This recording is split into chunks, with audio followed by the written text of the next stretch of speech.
YouTube, what the crap's going on? Heir of Cathay here, and we're going to be playing another one with Cathay. The last one I showed you, of course, was in an FFA battle, so I figured it might be interesting for you all to see them on a land battle. And this time, of course, I'm going up exclusively against the Greenskins. This is going to be a goblin army, in fact, so you'll get to see how they can handle themselves against this type of build. I really like Cathay in land battle. It seems a little easier to use their yin and yang balance bonuses that they get. When you look at a Cathay unit, you can see the area around it, and it has an impact which basically makes Cathay want to play fairly defensively, but it doesn't mean that you can't operate in small groups across the battlefield. So let's take a look at what goes on in this one. I got a front line of Jade warriors. I've got a secondary line of warrior halberds and some peasant spears, some peasant horsemen cannon. I do have a long marauder, great long marauder up in the air, as well as a dragon-blooded Shugengen Lord, or as someone said in the comments, a dragon-blooded sugar gun. I guess works for me as well. There's a Night Goblin War Boss, and then our Squig Herds approaching us, as well as nasty Skulkers, and then up front, just Night Goblins. The Night Goblins are going to have a very difficult time trying to get through our front line because of the armor, and I intend to make it more difficult for them by summoning this Ancestral Warriors, an ethereal unit of Cathay halberds that will cause terror.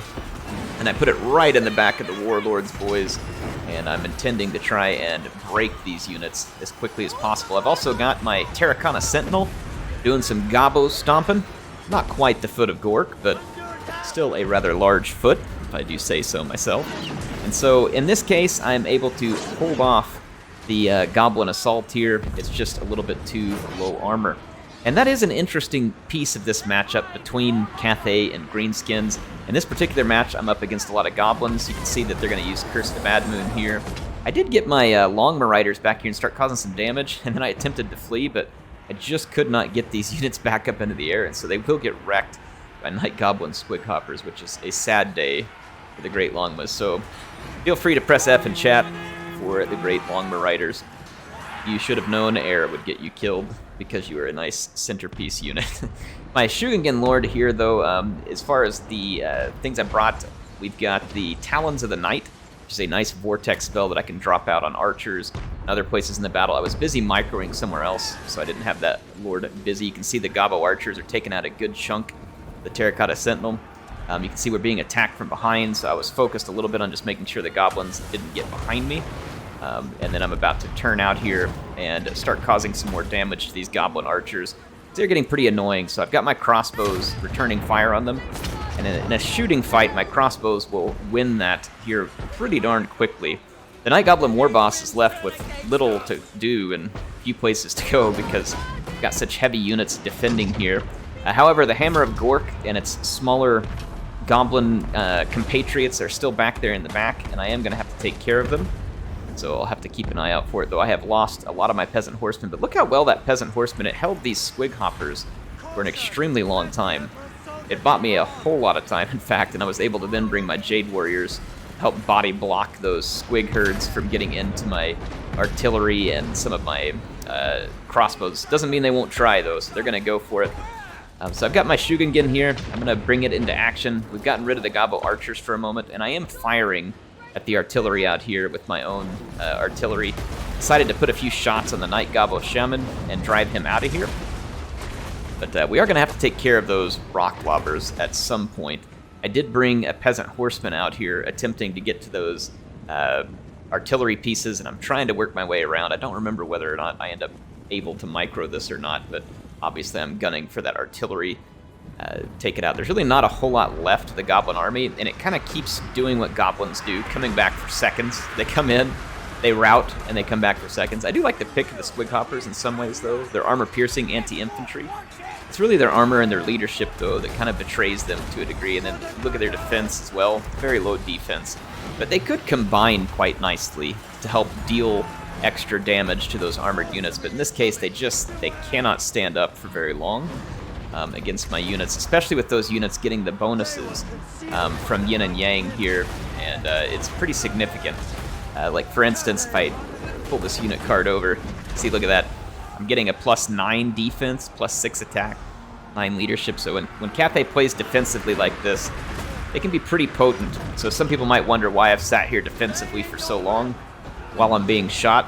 It's because the artillery really doesn't, it's not going to utterly wipe me out. And in the meantime, the goblins are going to have to try and deal with me here on my own turf, where I get all these bonuses, and it makes my forces substantially stronger. So I'm okay with it for the moment.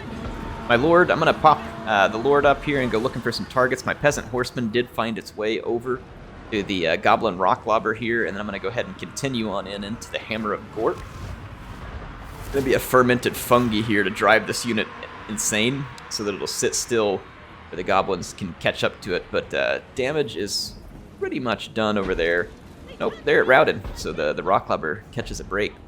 And now that I've driven back the goblins, I'll go ahead and move forward and finish off their artillery.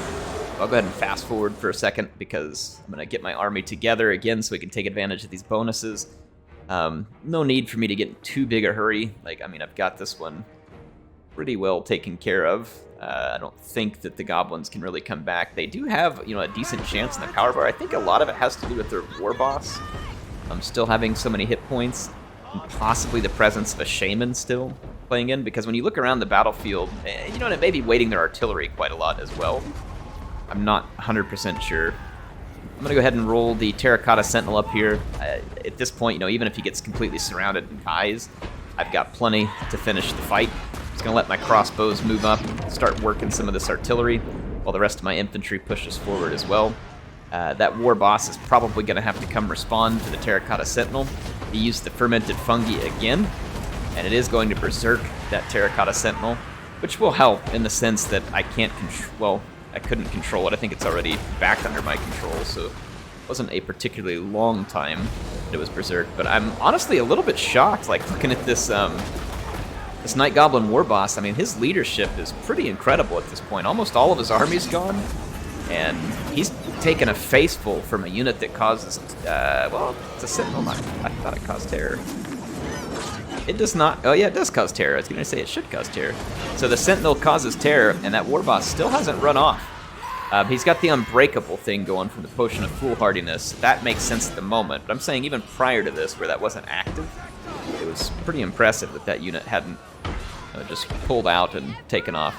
But yeah, at this point we're pretty good. I think as far as a few things I could have done to be even more effective here, I didn't really end up getting a whole lot of use out of Talons of the Night, though I did get the summons with Ancestral Warriors, which I really like. So I'm a big fan of this magic lore with Cathay, the Yin lore, because I do like the Ancestral summons, especially when you're against factions where leadership can be in play, or you need a little bit of extra anti-large, or you want to harass backlines. So I like the fact that the Shugengen Lord makes you very mobile. You can also land this unit if you ever really needed to protect it with the Sentinel or some other infantry. We decided to go one-on-one here, and check it out. The Goblin kills the Terracotta Sentinel, but then routs. So he stayed in that fight that whole time, not routing, but as soon as he killed the Sentinel, his business was finished, and he was ready to return to the Badlands. So appreciate my opponent here. This was a fun one. I think that the Greenskins, in Goblin form here, would probably have to change up their army a little in order to break through kind of a defensive Cathay box. You can see my crossbows were able to be quite devastating. Even against cheap Goblin units, they picked up over their cost and value. Even some of my swordsmen, managed to get respectable numbers of kills, and these units don't typically get a lot of kills. And so I was pretty impressed with the way it turned out. I think the Peasant Horsemen and the Peasant Spears were kind of nice here too, just kind of helping shore up numbers. The Peasant Horsemen actually hold on for longer than you would think, and can be pretty decent value in a fight where you just need to hold something or block something as Cathay, right? When you're playing that box, maybe you just need a little mass, something to block a charge. They can be quite handy. The Terracotta Sentinel didn't actually get a ton of value, so it wasn't a huge player for me, and I didn't really end up having to do much with my Lord either. So my value ended up mostly coming from my crossbows and then being spread out amongst other units. So not a particularly stellar performance on my part in terms of using any one unit, super well. But the goblins just couldn't get through the armor. They brought the Skulkers, they brought the Squig Harpers, and obviously these were intended to help drop the armor, as were the Rock Lobbers, which can also do damage from range. It just didn't work out, right? It just wasn't enough ultimately. Cathay has a lot of armor, they have a lot of defense, they have solid leadership. The Greenskins would have to take another route in order to break into the box. Anyway, you all tell me what you think you would want to take if you were playing Greenskins and you wanted to break through a Cathay box. How would you play that? What type of units would you bring, and what do you think would work best? Anyway, HeirofCarthage signing out for now. I'll see you all soon with some more battles in Total War Warhammer 3 Mortal Empires.